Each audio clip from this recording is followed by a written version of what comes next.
Hi guys, hope you're well. So I'm going to be showing you some call settings today. So this option right here, this is where you set up the numbers and voices for the bot. So the first option that we have over here is call transfer number. So our bots can transfer the calls to. So you can provide any number that you want over here where you want your call to be transferred to. Then we have this option of ASR. This is basically for the quality of the call. So we have four options over here, and we recommend our clients to use Genesis Echo V2. This works the best for smoother communication.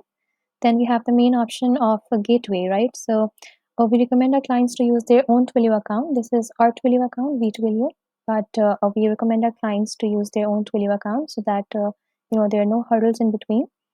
Then next up we have this take a pause between sentences option. So here you can decide whether the bot will take a pause between sentences or not. You can set up as per your needs, but we recommend choosing no pause for the first few calls. Then we have this temperature option. This is basically where you'll decide how much of a control you want on your bot. So let's say if you choose temperature 1, the bot will be as creative as it wants to be. But there's always a risk in this. The bot might not stick to the script or to the agent of the call. So we recommend choosing 0.5 or 0.2 temperature. Then there's another option of model. So we have four models. The default models were the ones that we were using previously. The Spark and Flash models are the new ones. Spark works the best for the longer calls. This works the best. And then we have this interrupt option. So basically, this is where you will decide whether the bot will take interruptions from the client's end or not. So if you choose no interrupt, for instance, the bot will take no interruptions from the client's end. If you choose selective interrupt, the bot will take selective interruption. The bot might take interruptions or might not take interruptions.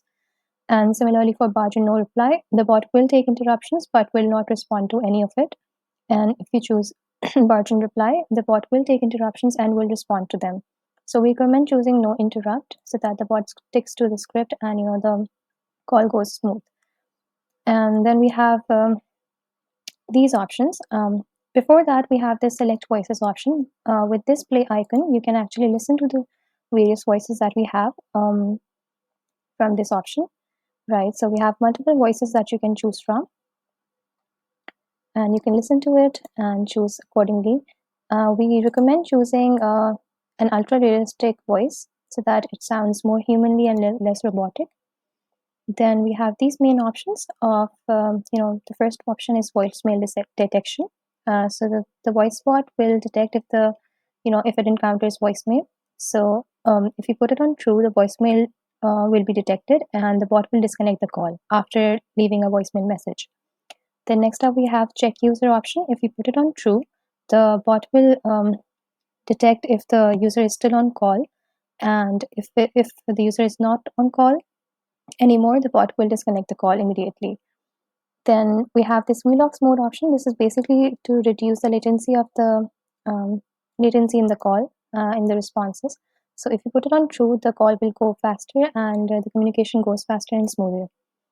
And once you've done making changes over here, you're going to update the settings from this option. Please make sure whenever you make any change, you're going to need to update the settings. Then lastly, we have this caller ID option. This is basically the number which will appear on the client's screen, right? So you put a number here and save it.